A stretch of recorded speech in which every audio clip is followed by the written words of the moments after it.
Bismillahirrahmanirrahim. Assalamualaikum warahmatullahi wabarakatuh. Segala puji hanya milik Allah. Sholawat dan salam semoga senantiasa tercurah limpahkan kepada baginda Nabi Muhammad Sallallahu Alaihi Wasallam, kepada keluarganya, kepada sahabatnya, dan kepada umatnya hingga akhir zaman. Amin ya rabbal alamin. Teman-teman yang Ustadz banggakan, alhamdulillah di pagi ini kita bisa bersama-sama belajar kembali. Kita hari ini akan belajar praktek ibadah tentang sholat tahajud. Kita berdoa ya kepada Allah Subhanahu wa taala, mudah-mudahan kita semua senantiasa diberikan kesehatan, diberikan kemudahan, diberikan kelancaran dalam menjalankan setiap urusan. Pada kesempatan ini kita akan bersama-sama belajar tentang sholat sunnah tahajud. Sholat sunnah tahajud yaitu sholat sunnah yang dikerjakan pada malam hari setelah terbangun dari tidur. Sholat tahajud sebaiknya dikerjakan pada sepertiga malam, antara pukul 1 dini hari sampai menjelang sholat subuh. Di dalam Al-Quran, Allah Subhanahu wa Ta'ala memerintahkan kepada umat Islam agar melaksanakan sholat sunnah tahajud, karena sholat sunnah tahajud ini sangat penting sekali dan sangat banyak keutamaannya. Sholat tahajud ini merupakan sholat sunnah yang penting setelah sholat fardu. Jadi setelah kita mampu melaksanakan sholat fardu secara istiqomah, maka sebaiknya kita juga sering dan rajin melaksanakan sholat tahajud.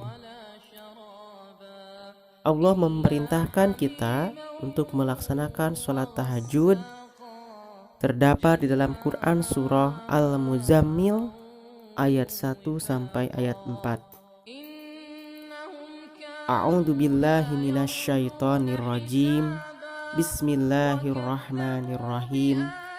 Ya ayyuhal muzammil qumil laila illa qalila nisbahu awinkus minhu qalila Auzid alaihi warattilil Qur'ana tartila. Wahai orang yang berselimut, bangunlah untuk sholat pada malam hari, kecuali sebagian kecil, yaitu separuhnya atau kurang sedikit dari itu, atau lebih dari seperdua itu, dan bacalah Al-Quran itu dengan perlahan-lahan. Quran surat Al-Muzammil ayat 1 sampai 4. Nah, kita sebagai seorang muslim diperintahkan oleh Allah Subhanahu wa taala untuk melaksanakan sholat sunnah tahajud seperti yang disebutkan tadi di dalam Quran surah Al-Muzammil, bahwasannya sholat tahajud itu dilaksanakan pada sebahagian malam atau di sepertiga malam terakhir. Nah, selain dalam surah Al-Muzammil, Allah juga berfirman di dalam Al-Quran surah Al-Isra. Ya, kita bisa lihat Quran surah Al-Isra ayat 79 sampai ayat 80. A'udzu billahi minasyaitonir rajim. Bismillahirrahmanirrahim. Wa minal laili fatahajjad bihi nafilatalak asa ayyab'asaka rabbuka maqaman mahmuda wa qul rabbi adkhilni mudkhala sidqiu wa ahrijni mukhraja sidqiu waj'ali min ladunka sultanan nasira. Artinya, dan pada sebahagian malam lakukanlah sholat tahajud sebagai suatu ibadah tambahan bagimu. Mudah-mudahan Tuhanmu mengangkatmu ke tempat yang terpuji. Dan katakanlah, ya Tuhanku, masukkanlah aku ke tempat masuk yang benar, dan keluarkanlah pula aku ke tempat keluar yang benar, dan berikanlah kepadaku dari sisimu kekuasaan yang dapat menolongku. Di dalam Al-Quran, surah Al-Isra ayat 79 dan 80, Allah memerintahkan kita agar melaksanakan sholat tahajud sebagai ibadah tambahan, sebagai ibadah sunnah tambahan yang sangat luar biasa. Kenapa sholat tahajud disebutkan ibadah yang sangat luar biasa? Karena di ayat tersebut dijelaskan bahwasannya orang yang melaksanakan sholat tahajud akan diberi beberapa keutamaan. Di antaranya yang pertama, akan diangkat derajatnya oleh Allah Subhanahu wa Ta'ala ke tempat yang terpuji. Bagi orang-orang yang dewasa atau sudah bekerja, akan diangkat karirnya, ya, akan melesat karirnya, akan dimudahkan karirnya oleh Allah Subhanahu wa Ta'ala, ditempatkan di tempat yang terbaik.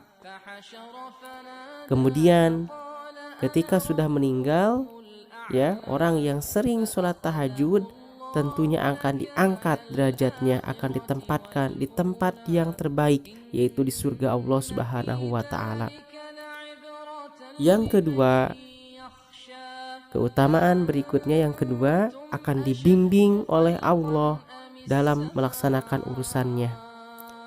Jadi orang-orang yang senantiasa senang mengerjakan sholat tahajud akan dibimbing oleh Allah Subhanahu wa Ta'ala dalam setiap urusannya, sehingga akan senantiasa dimudahkan dan diberkahkan oleh Allah Subhanahu. Keutamaan sholat tahajud yang ketiga, yaitu Allah akan memberikan solusi terbaik dalam menyelesaikan masalah-masalah yang kita hadapi.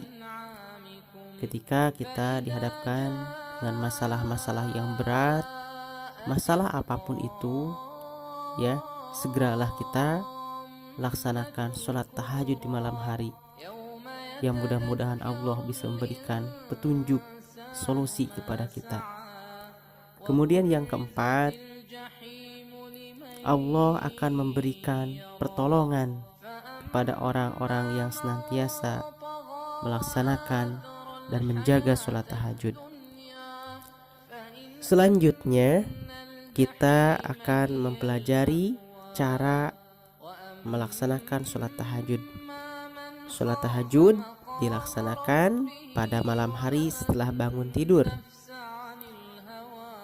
Jumlah rakaat sholat tahajud berdasarkan pendapat para ulama,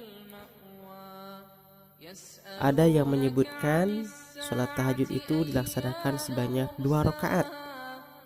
Ada juga yang menyebutkan sebanyak 8 rakaat, dengan catatan setiap 2 rakaat dilakukan salam. Untuk rangkaian sholatnya, dari mulai takbiratul ihram sampai salam, sholat tahajud ini tidak beda dengan sholat biasa, ya. Jadi sholat tahajud ini pelaksanaannya hampir sama dengan sholat fardu. Dari mulai takbiratul ihram sampai salam sama, ya, rukunnya. Cuman yang beda, kalau sholat fardu diniatkan karena kewajiban dari Allah Subhanahu wa Ta'ala. Kalau sholat tahajud itu diniatkan karena sunnah atau ibadah tambahan, ya, kepada Allah Subhanahu wa Ta'ala. Nah,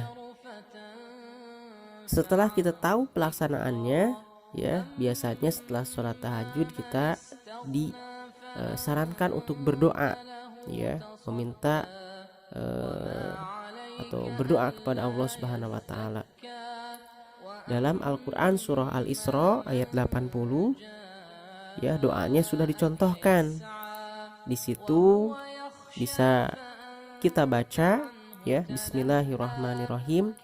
Rabbi adkhilni mudkhala sidqiu wa ahrijni mukhraja sidqiu waj'ali min ladunka sultanan nasira. Nah, itu doa salat tahajud ya. Itu sangat pendek sekali, meskipun ya di kalangan para ulama lainnya atau di kalangan masyarakat ada juga doa-doa khusus salat tahajud ya yang lumayan panjang. Silahkan ya teman-teman bisa memilihnya. Cuman untuk sementara, daripada yang panjang belum hafal, hafalkan dulu saja yang pendek ya, seperti itu. Baik teman-teman, itu saja yang bisa Ustadz sampaikan pada pertemuan kali ini. Sebelum ditutup ya, silahkan teman-teman hafalkan Quran surah Al-Muzammil ayat 1 sampai 4 dan Quran surah Al-Isra ayat 79 sampai ayat 80 beserta terjemahannya. Setelah hafal, setelah lancar ya, mohon teman-teman berkenan mengirimkan voice note ya lewat Japri. Jadi setelah hafal ya direkam atau lewat voice note kirimkan di WA lewat Japri ya, seperti itu. Demikian, terima kasih atas perhatiannya. Wassalamualaikum warahmatullahi wabarakatuh.